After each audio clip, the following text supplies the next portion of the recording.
So today I'm joined by two football agents. I'm joined by Steven and John. So I just wanted to welcome you all to the show firstly. How are you both doing? Excellent. Yeah, great. Thank you, Jamie. Yeah. So, John, you've had quite an interesting career spanning about 20 to 30 years in the agency realm, I'd want to call it.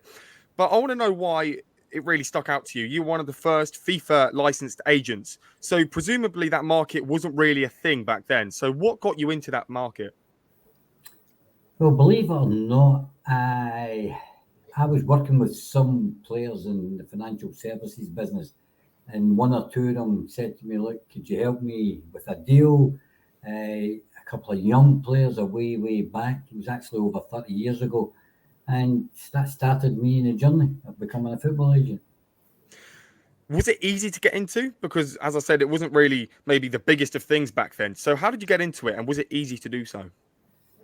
It certainly wasn't easy. I had to pass a test with my local football association in Scotland. I had to pass an interview, and I had to raise £100,000 over 30 years ago to give to FIFA. So that must have been how you got the license to be able to call yourself an agent. But how did you get contact with the players to start off? Was there a way that you got contacts to other people? No, as I said, Jamie, originally I was already dealing with some agents. That was the original start because I was a financial advisor and I had a couple of them that I looked after and I'd built up some type of small relationship with two or three players, and then they introduced me to other players, which got me on the journey. Well, later down the line, Steven came along to come and join you at the agency, and we'll talk about that later on. But I want to talk to Steven. I want to ask you, what really made you think that the transition towards an agent would be the best idea for you? Yeah, there's two reasons really. One, it's always something I've wanted to do. I looked at it when I left university back in 2001. You had to sit the FIFA exam at the time. You had to obviously pay for the exam. There's quite a lot of cost involved back then, which put me off. And another thing you touched on with John was the connection to football players back then. I didn't really have that connection. I didn't really have that network. So it was more of a pipe dream, it seemed at that time, than a reality. But it was always something that had been in the back of my mind and something that I'd wanted to do. As life's developed, I've got older, I've had children. I've got a son, he loves football. He wants to get a job within the football industry. And it seemed like a perfect opportunity. I could maybe fulfill a dream I'd had for a long time. And I could help get my son on a pathway to starting a career within the football industry, whether it was through scouting, football agency, coaching, etc. I could build up a network of contacts. And then one day, my son was playing football. I seen a coach from another team. He was swearing, he was kicking off, didn't really seem like a great guy. And then someone said to me he was a football agent and he had something to do with a deal for a player going to Liverpool FC, etc. And my wife said to me, if he can do it, you can do it 100%, give it a go. So I registered with the English FA, started out on my own, and then crossed paths with Mr. John Viola, who took me under his wing, mentored me, brought me into his agency, and I've never looked back. You spoke about your son, and you also told me away from this that he did inspire you in a way, because you said that maybe he's not the best of players, so therefore you maybe can't go down the professional route. But tell me, did he really inspire you to do this route, and why? Why would you want to get him to do what you do? Yeah, I think as a father, being able to fulfill your son's dreams is the ultimate goal, the ultimate ambition. He loves football more than anything in his life. John knows. John's met him. I've brought him to some events and things, and he's mingled with people. And football is a cruel mistress. If you're not good enough, you're not going to make it. It's as simple as that. Unfortunately, as much as he enjoys it, he's not going to play at a professional level, and that pulled on my heartstrings. It pulled on my wife's heartstrings. And I thought, well, if you can't be a footballer, what's the next best thing? It's working within the football industry. And if I can do something within my skill set, my ability, that makes that an easier transition for him when he leaves school, then as a father, that is what I should do. And that was the driving force behind it. I'm not going to lie, I really enjoy it. And at some point, it's probably become a little bit for myself as well as for him. But he's enjoying it. He's enjoying coming along. He's enjoying meeting players, meeting John, talking to scouts, watching games, and I try and involve him as much as I can. When you look back at what you've achieved then over the last few years, do you regret anything? Is there a case of, oh, I wish I did that instead of that, or have you never looked back? I look back at the deals that didn't come through for one reason or another. John's laughing. There's certainly one deal where I had a Premier League footballer who was going to a club in the Greek Super League. Literally, maybe within about a month of starting working for John, this all come together. I was in my local co-op buying bread and milk, and the chairman of a Greek Super League club is phoning me saying, we want this player. The player didn't want to go. The club doubled the offer. Me and John probably couldn't sleep that night while the player was making the decision. Unfortunately, the player decided not to go. So if I could change one thing, I certainly would have changed that he would have gone to that club in Greece, because, it would have been an unbelievable deal, really. So then what's your role in the 451 agency? How does it work? What do you do on a day-to-day basis? Well, on a day-to-day basis, I manage the players I look after. I look to contact and recruit other players. I speak to other agents about their players that they might allow us to broker a deal for. And I contact clubs, speak to people within clubs, build up relationships, find out what they're looking for in the transfer window. You know, what type of player, what requirement. They might want a right back who's more attacking minded, for example, like Trent Alexander-Arnold. So when you're looking at right backs that are available, you need to bear this in mind and filter through so you're getting the right requirements for the club. And then obviously John has a plethora of contacts. So I'll speak with John and we just try and make things happen. So John, when you got Steven on board, he said to me that you spoke to him on a phone call after he signed up to one of your courses. And then you had to, somehow, some of your mates went to his local pub and there was just sort of a connection that was sort of written in the stars, if you like. So tell me and tell everyone here why Steve was the correct option. Was it because that there was a bit of chemistry going on within Liverpool? It's a good question, Jamie. You know, we obviously have courses where we have many people that we speak to, like Steve. But immediately he came on the phone. He actually came from the same area in Liverpool where I've got friends from a place called Chilwell.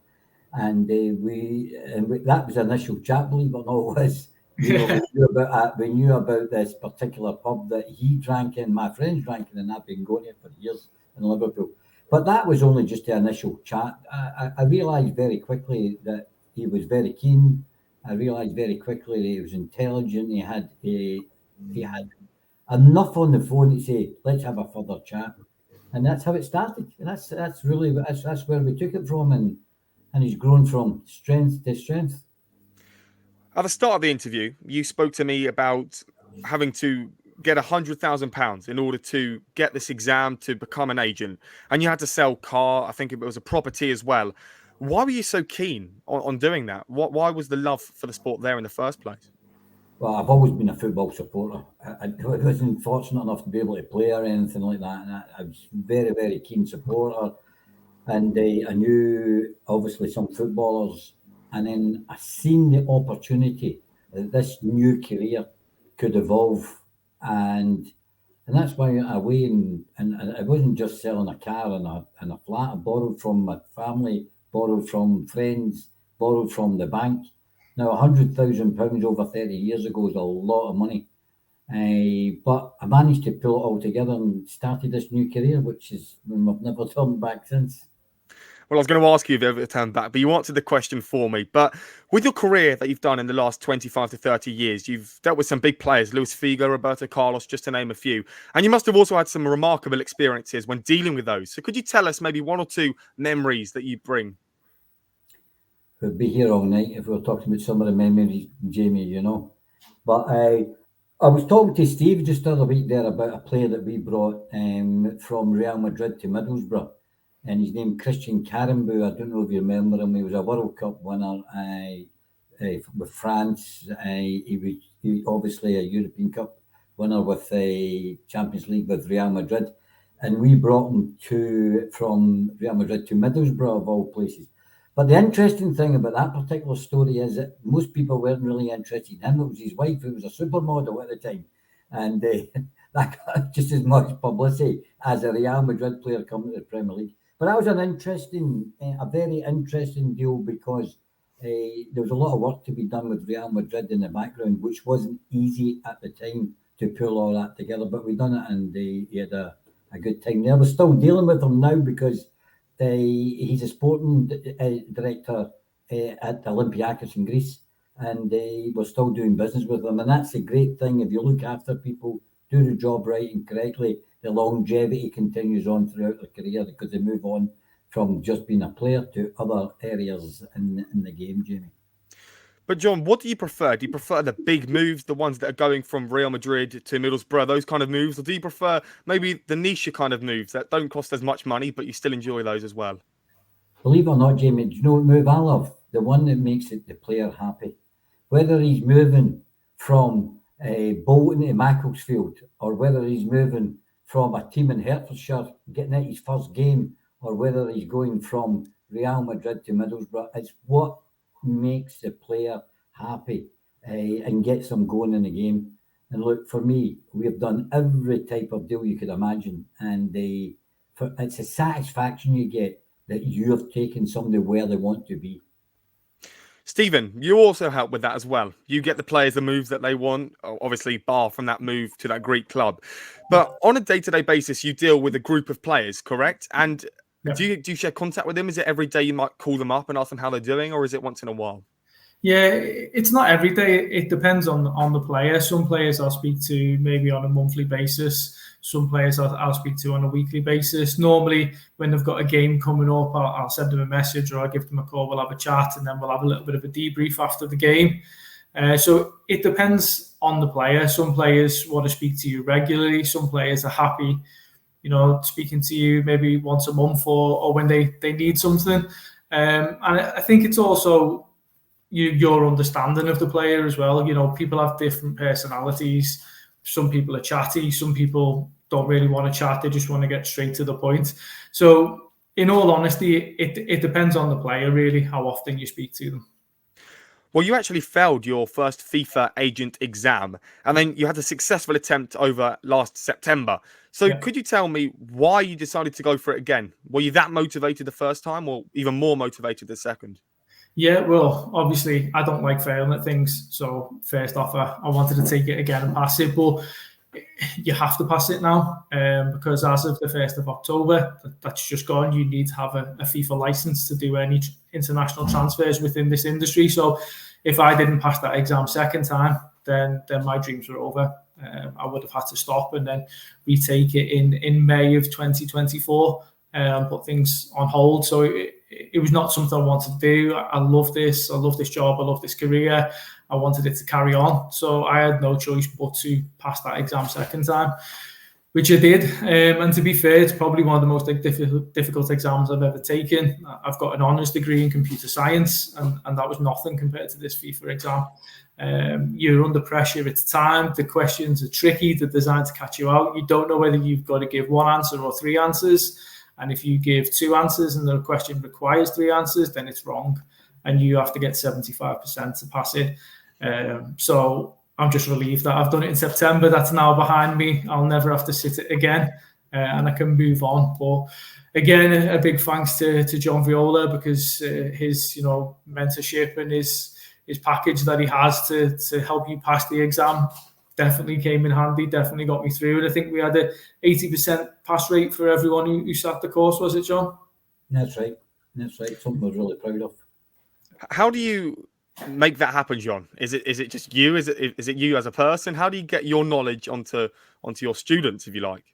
Jamie, that was a very small part of helping people pass that test. We pulled together a FIFA lawyer, myself, my business partner Phil McTaggart, who happens to be my nephew, for a family business, and also we brought in a professor to help us look at the FIFA regulation rules. And between us all, from our experience in the business, from the FIFA lawyer and the professor, which his job is actually creating courses, we put all our heads together when we knew this was coming to fruition. And because of that, we've been successful. I've probably been the highest people that have taught people, the amount of people to pass the test. Because in the first test, the pass rate was 52%, and our students were up at 80%, which we're really proud. But Jamie, it was because we put the time and the effort in to make that happen. Because you've got to remember, we're motivated to get all our students to pass. Because if they pass, there's a good chance they're going to be doing business with us going forward. So that's why we put this course together to make it happen. Would you say then it's easier to become an agent now, or was it have been easier to become an agent when you first started? Wow, that's a good question. Very good question. You know, the exam's more difficult when I sat the exam, but again, I had to find £100,000. So there's a big difference. That's one thing. The job itself is completely different from when I started, for sure. I think the job's become more difficult over the years. It's become more complex. Players have become more complex to deal with. So I'd say it's probably more difficult now than when I started.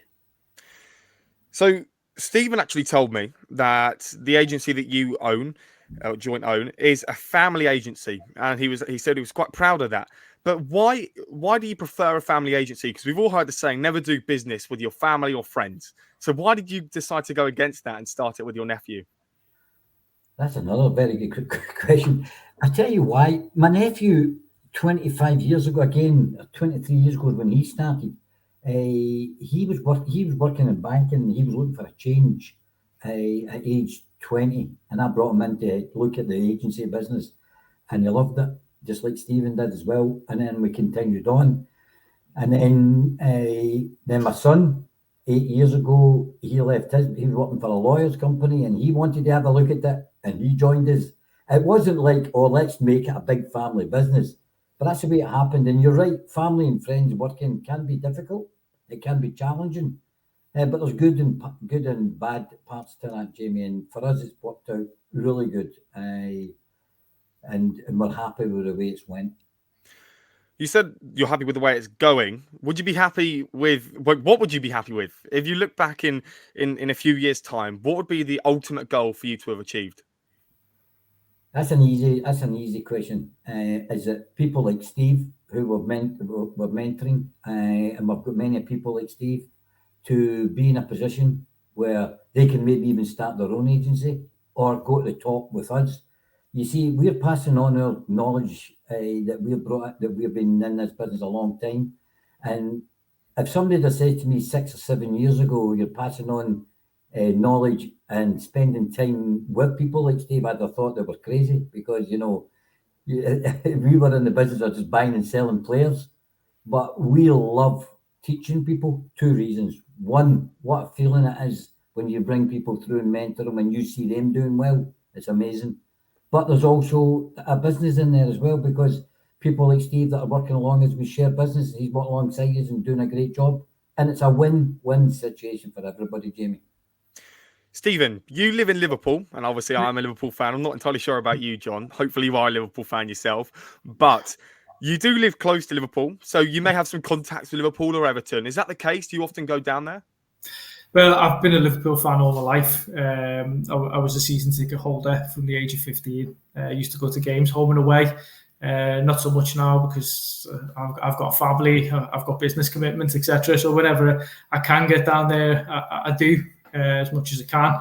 A few of the footballers live by me, so I often bump into Joe Matip in the village. He's out, pushing his pram, getting a coffee, etc. Harvey Elliott is in a restaurant by me, so we might have a polite hello and say okay, a little let on and things like that. But yeah, it's good when you bump into footballers and you can have a chat and you can talk about working within the industry as well.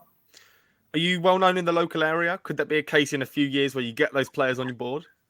I don't think I'm that well known in the local area, but I think that's something to aim for. I think when you were asking John, when do you know it's going well? Well, it's when one of them players says to me, "Come on, Steve, you can do my next contract for me." Well, you could potentially start your own agency in a few years' time. Are you ready for that? It's something I've thought about, but obviously things are going so well with John. I'm really happy being part of 451. So that's the future that I see at the moment is working alongside John, Phil, Craig Moore, Zaza with him 4-5-1 and building on what we've got, because we have a pretty solid foundation and things are going from strength to strength. If they carry on the way they're going, or how they have been going for the last 12 months, in the next 12 months, then, we'll be absolutely flying. You spoke to me on messages about how your son, you've taken him to places like Madrid. So you do get to travel the world, and with your son as well, which would be an amazing feeling. But what is the best part of your work? Would it be traveling? Would it be just talking and sitting down with the players? Traveling's great. I love traveling. I love going to new countries, new experiences. I think when we were in Hampden Park, I was saying to John, I think I've been to like 8 different countries this year already. So that's fantastic. But I think the thing for me and something that has been achieved this year is I had a boy who was released by Leeds United. He'd been there since he was 6 years old. He got to the age of 19 and they let him go. And then for 12 months, he couldn't find a club. His previous agent just couldn't get him in somewhere. He was training on his own. One reason or another, our paths crossed. I said, okay, let's give it a go. And I've managed to get him in at a League Two club. He's playing football professionally every day and loving life. There wasn't fantastic money made from the deal, but that boy's life has been changed. He's now achieved his dream of becoming a professional footballer. And he's going to go on from strength to strength, and he will climb up the leagues. And the knowledge of doing that and helping someone and help them achieve the dreams, I think that's probably been the most satisfying part for me. You guys are sort of the middlemen in the transfers. You've got the club, then you've got yourself, and you've got the player, and you're the links between all of them. So obviously, if you're not doing your job, let's say, then they won't be able to get their move in the correct amount of time, and they might not be able to train with that team, and they might miss the game, for example. So how do you personally ensure, because you've got a very big task in your hands, how do you personally ensure that you get that player the move that they would like? And if it's not that realistic of an aim, if I want to be playing Champions League football, but I'm only League One standard, then how do you tell me face to face? It's difficult. I'll be honest with you. Of all the industries I've worked in football, there's a lot of people who, what's the correct and polite way of putting this? They believe they're a higher level than they are, and you come across it on a daily basis, and they think that we have a magic wand or a magic phone, and we can just pick it up and go, Jurgen Klopp, you need to sign this boy who's never been at an academy before because he's absolutely fantastic. And then Liverpool go, yeah, let's do that, Steven. But unfortunately, it doesn't happen like that. And I think the only thing you can do in these situations is you've got to be honest with people and you've got to be realistic. But you've got to do it in a tactful way as well, because you don't want to crush anyone or destroy their dreams. You've sort of got to lower their expectations and say, okay, well, let's not aim for Liverpool. Let's look at National League North, get you in there, get you some games, and then we can maybe move you in the ranks, etc., etc. For yourself, John, what's the process of people like Steve or other people such as players getting on board with you? What's the process from that first phone call or message that's made to them joining you? How's that process done? If we're talking about a player, it's quite simple, Jamie. Most of the players that we deal with come from recommendations, either from other players or maybe even clubs. And the process is quite simple. We get in front of them, we tell them who we are, we tell them our background, we are brutally honest about what we can do for them, and tell them the past about the players that we've moved, and just be brutally honest about what we do for a living. Tell them one of the biggest things when I'm with a player in the process is to say that, look, as Steve says, we've not got magic wands. You get the move yourself by doing it on the pitch. That's what I tell every player. Now, we'll give you options, but first and foremost, it's a partnership. You have to do it on the pitch. If you do it on the pitch, we have got the connections to take you to the next level. And the process is quite simple. We go and meet them, tell them who we are, family business, been in the business a long time, honest, brutally honest with each other, and it's a partnership. You want to work together and take them forward. We spoke earlier about maybe where you would like to be in a few years. You said that's an easy question to answer, but maybe something that hopefully is a bit more difficult for you to answer. The challenges that you may face on a day-to-day basis may come as a bit of a surprise, somewhere out the blue, something might happen. But there must be other agencies, whether they be bigger or smaller, that they're either chasing up to your brand, they might be chasing up to how well known they are. So on a day-to-day basis, you may face these emails or messages that are telling you that this agency could be a bit better than ours and might be creeping up behind us. Do you ever think about that on a day-to-day basis, that you want to be better than the rest? No, never. We just be who we are. And there are agencies that are claiming to be 10 times better than us. There's agencies that are not as experienced.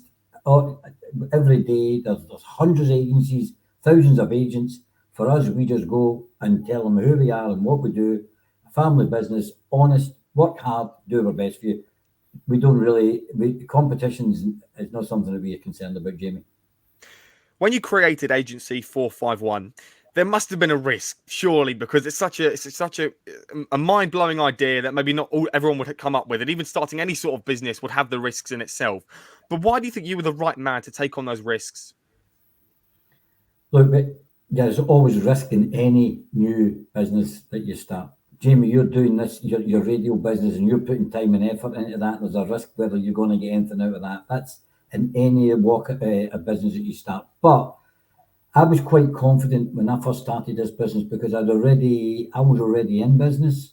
I had my own business in financial services, and I seen that this was it was a risk, but I seen that it was a calculated risk because I thought A, I could do the job, and B, that I could work and do the job right for footballers. Back to you, Steve. I'm going to ask you a few more questions. So I want to talk about the nationality of players that you're bringing in. So for Agency 451, the majority that I've seen are either Scottish, and then a bit behind there, you've got a few Australians on board. For yourself, it may not be, but do you base yourself in a specific continent? Do you say, oh, I like the idea of having a few Spanish players here and a few Australian players here, or is it just whatever comes we'll take? No, you have to have a strategy. I think one thing I quite quickly learned in this industry is if you can get yourself a niche, if you can be the go-to guy for a certain market, then it definitely helps you succeed. So initially, Cyprus was a market that I got into, built up some relationships with clubs, some players within there. And basically, that was because when I analysed the league, they take a lot of players from Europe who might be coming to the end of their career. And they're quite happy to do that. And a lot of them players are going to be available free and able to move. So it seemed like there would be a good option for quite a lot of transfers going into that country. So I tried to establish myself within the region, connect with clubs. And I have a good database of clubs that I speak to within Cyprus. And I've moved one or two players to that area. The Scottish connection, the Australian connection, obviously John is in Scotland. We have Craig Moore, who's the captain of the Australian national team, who played for Rangers. He's one of the directors of 451 along with John and Phil.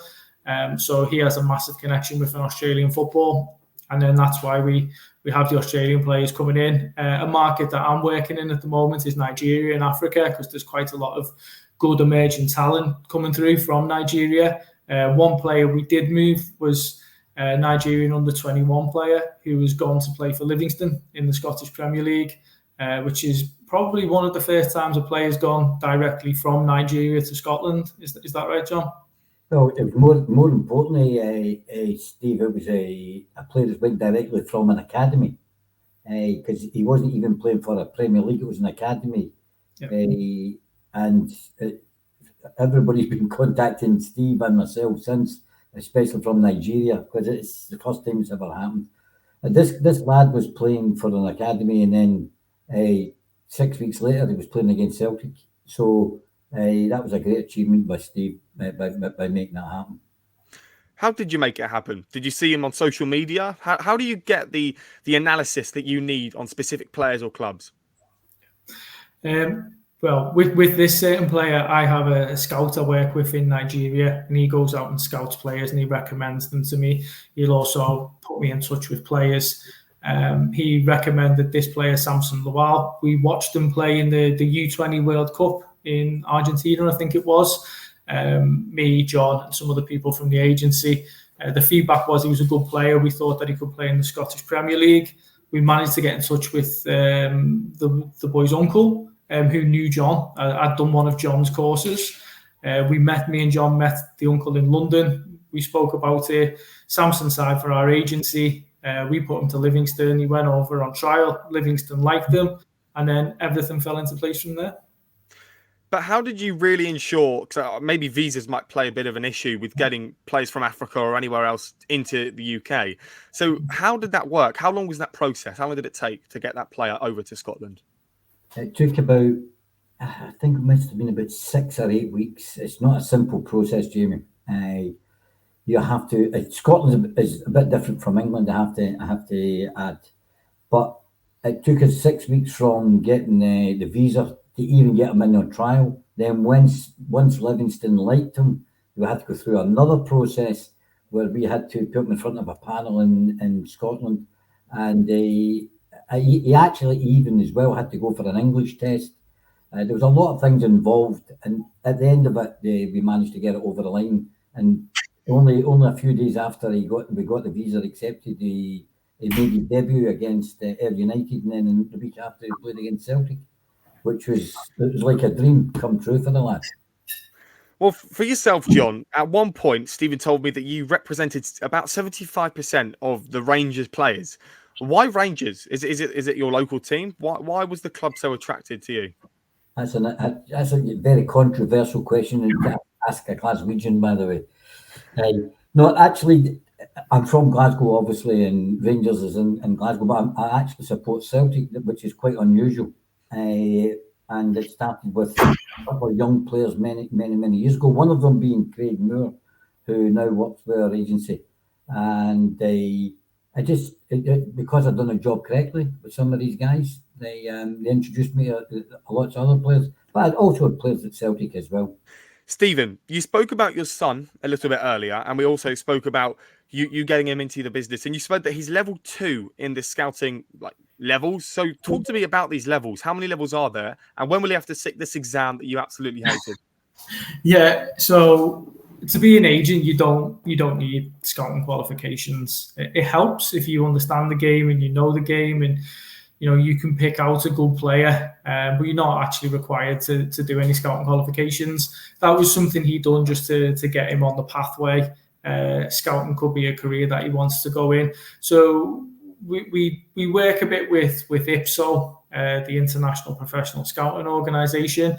I spoke to the guy who run it, and he doesn't normally let people under the age of 18 do the course, but the first 2 stages are online. So he said, so long as George sits with you and you sit with him, then he can come on the course. We can do that.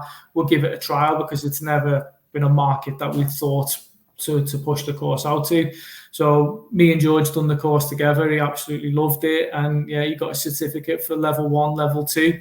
I think it goes on to maybe level 5. The next stage is you have to go in and do classroom sessions, which I think he's a bit young for. So at the moment, level 1, level 2 is good for him, and then he can push on to the level 3, 4, and 5 once he gets old enough to take it as a full-time career. Regarding the FIFA agent exam, if he wants to take that, that's fine. I've still got all my revision material tucked away there, but I'm sure by the time he does it, it won't be 650 pages, it'll be 6,500 pages. But I've got John there as well, so I can always put him on John's course and that'll get him through. So if it's a pathway he wants to go down, he's definitely in the right hands and got the right people around him to pass that FIFA agent exam. One of the interesting things, Jamie, just as well, it's in my mind, when we went to Madrid recently and we were doing an analysis of all these players that it was basically a showcase in Madrid with players coming from all over the world. And myself and Steve, and there was 12 from our office at the whole showcase. But of course, young George was there as well, and we were bringing him into the meetings. But believe it or not, in one particular game, we had all these Spanish clubs and scouts looking at these players, and we had a meeting after it. Now, how old is he? 13, 14? What age is he? He's 13, John, yeah. 13. And he came into that meeting, and wow, he knew, or he was up to date with looking at those players to the level where, I was flabbergasted. He was actually saying to the Spanish scouts were picking this player, that player, and whatever, and he already had them all down on his list. So he's definitely got talent there. I've never even told you that, Steve, I don't think, but he's somebody that I think if you stick with him on the scouting and even coming into the agency business, he's with it for sure. For a 13-year-old, he was vocal. He spoke about the players, how they played, and it was actually the same players at the Spanish clubs, the likes of the Real Betis and whatever I had picked. It was really amazing. For yourself, Stephen, how would you define what a showcase is? Would it be players coming to like a big room and people like yourself go there and you see these players on the big screen of their highlights? No, so for me, a showcase is where you'll have a number of players. The ones that we went to in the summer, there was like 100, 150 plus players. They'll be put into teams, into groups. They'll train together, and you'll watch them train. You'll see kind of what intensity they put in training. Are they messing about? You'll look at technical ability. Can they control the ball? Did they use the left foot? Did they use the right foot? You'll be able to assess them from the training. But I think the real sort of bread and butter is once they start playing in the competitive matches together. And over the course of a week, I think these boys played maybe 4 or 5 matches, one a day, and it gives you a good understanding. It's amazing to watch. You'll see a guy on the first day and you'll think, he's fantastic, and you'll put him in your notepad, and by the last day, you've crossed him out. And vice versa, there'll be a boy that you didn't see, and then the last 2 days, you'll think, where's this guy come from? I've not noticed him before. So for me, a showcase, you can watch players, you can analyse players in videos, but you need to see them in real life. If a player sends you a highlight video, it's only going to be his best points. What you need to see is people's weaknesses. Can they be developed? And how they react to instructions from the coaches as well. So then, let's say you found a player that you liked, but maybe there was a bit wrong. Maybe the attitude was a tiny bit off and he was mucking about, for example. Yeah. Would you still talk to that person? Would you go up to them after the game? It depends. It depends. If he was a very, very good player, then you'd take a risk on him. But one thing I've found in football is you've got to have the right attitude. Players who don't want to work hard, they don't want to focus. If they're more dreaming about the lifestyle than playing the game, these are the players that don't succeed. It's funny you should mention this, because literally before we come on, I was having a conversation with someone and we were saying about how football's changed. And you Steven Gerrard, you Roy Keane's, the people who probably went home and were absolutely gutted that the team had lost. They're getting phased out, and you've got more players who are coming into it for the lifestyle, and they'll play 1 or 2 games, they'll get the money, and they'll be happy with that. And I think as an agent, they're kind of the players you want to avoid. You want the players who are dedicated, who work hard, but also players who listen and take advice from you so you can steer them within the right direction. I'm sure the pair of you would have experienced both of this, but I'm going to ask John this question. When you see the likes of these players just turning up for the games, obviously they enjoy the sport, but they're going there for more of the money. Like Stephen said, they're not going there to particularly die for the club, as people like Steven Gerrard or Roy Keane may have done. Does that hurt you when you look back at it? I'm a wee bit old-fashioned. I'm a Roy Keane and a Steven Gerrard man. I want every player that we represent to live and breathe football. It's just a bit different these days. It's totally different. So, there's good players. Of course, there's magnificent players currently. But as I say, because I've been in the business a long time and dealt with a lot of players like that for me, that's the type of player. I want somebody that's totally dedicated. I want somebody who just thinks about football morning, noon and night. And I remember Steven Gerrard getting interviewed once saying, look, you have to be nearly obsessed to make it to the top level. And I remember seeing that. And when I meet a player and speak to him, I want to see that in their attitude. You've got a winner when you do that. Stephen, you spoke about your son and you said that he works with you, but he's obviously not going to be full-time. But when he does have the moment to sit down and maybe watch a few games, and maybe he has his own notepad and he writes a few things about some players, does he often tell you, oh, this player could be quite good, maybe you should think about getting him on board? Yeah, he certainly did when I first started. Maybe not so much now, but we'd sit down and we'd watch like National League games, we'd watch German games, we'd watch French games. He'd come downstairs and say, Dad, you look at this player. This is someone you want to look at. And I can't remember the name of the player, but there was a player he told me about, and he's signed for a Premier League club and he's doing really well. He was playing in a foreign league. And it was about a year ago when he went to me, see, I told you should have watched that player. So does he get to watch more football games than you do? Does he have more time? Probably not, no, because he's obviously got a school and his homework. But we do always sit down and watch Liverpool games or Premier League games. But when I'm going out to the U20 games, the B team games, the U18 games, these normally take place during the day, so he can't tag along on them, unfortunately. School's got to come first at the moment. John, do you go along to those under 20 games? Are those the ones that you really aim your eyes at? Because obviously, like Steve said, that there are some world beaters out in those leagues. So do you set your eyes on those kind of leagues? Definitely. Just recently, I was at a Bayern Munich game. No, recently when they played Man City, and then 3 days later, I was standing freezing at an under 16 game in the north of Scotland. That this business is so diverse that you should be looking at as many games as possible. And the under 20 games, it's your job to be able to see if you can unearth the next diamond. You've also helped to train Odin Igalo's agent. So obviously we know what he did at United when he went on loan. It was like he was non-stop scoring for quite a few weeks. Yeah. How did you train him? Was it the same training that you've given to people like Steven? But why did his agent go ahead and get someone like Igalo on board? He was somebody that really inspired me to start the education part. He was one of the ones years ago.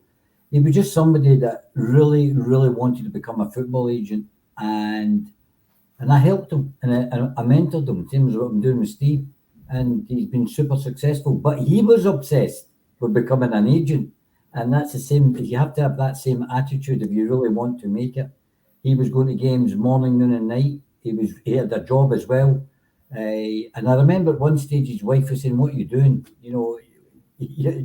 You're not getting paid for going to these games at night." But he stuck with it, and not only has he got Igalo still working with him, he's got a number of players in the Premier League and all over the world. If I wanted to climb up the ladder myself and I wanted to become a football agent and join people like you, how do I get to that top level? How do I become the best agent in the world?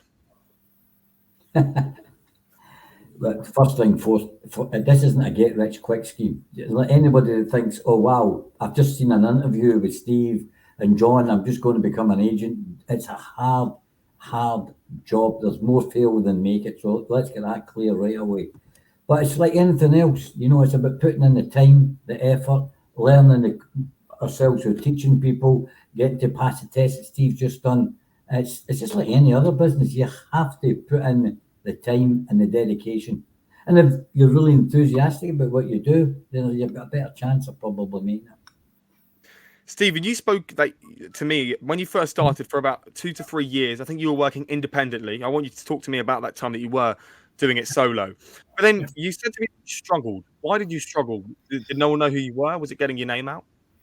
Yeah, so before they introduced the FIFA license in October, you could just register with the English FA. You paid them £600. They give you a license.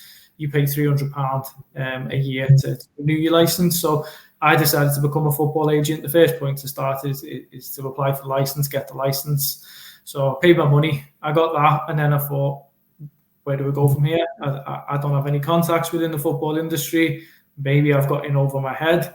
What am I going to do? So I started, on LinkedIn, connecting with some players, etc., speaking to clubs, and I was successful in speaking to clubs. I had a lot of clubs who would speak to me and tell me what players they wanted. The problem was I didn't have any players at that one time. Then I picked up one client. I moved into Cyprus.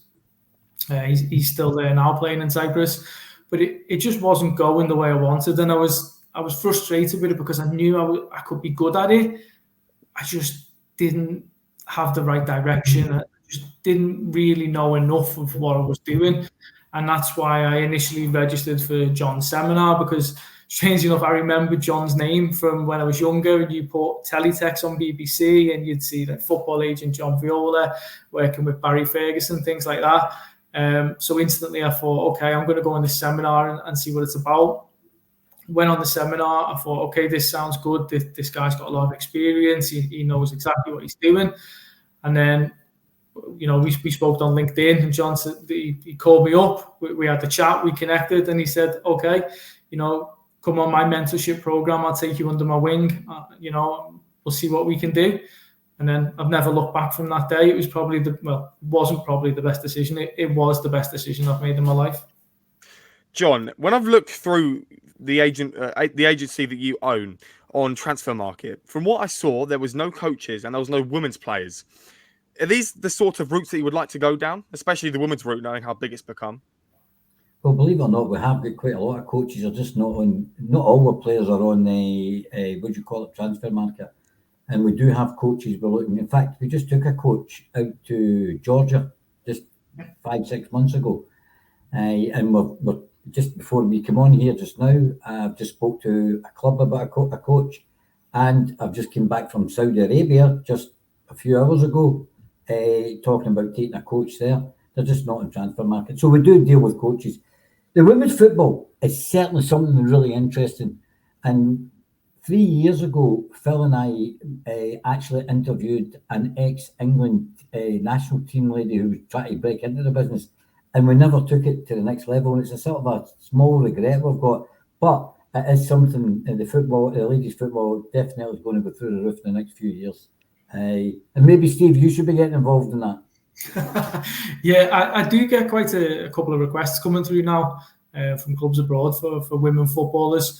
But again, it's a bit of a niche market. It's known where to go. I did have one transfer that was very close to being concluded, but again, the lady changed her mind and didn't want to go. So that would have been the first women's player that I transferred. So, there are options there, and it is something that we look into. And I don't think it'll be very long before we have more women football players in the 4-5-1 ranks, and we are doing deals, because you can see what's happening with the Women's Super League and the England women's national team. There's more and more money coming into the game, and it is becoming a career for female players now, and a very lucrative career.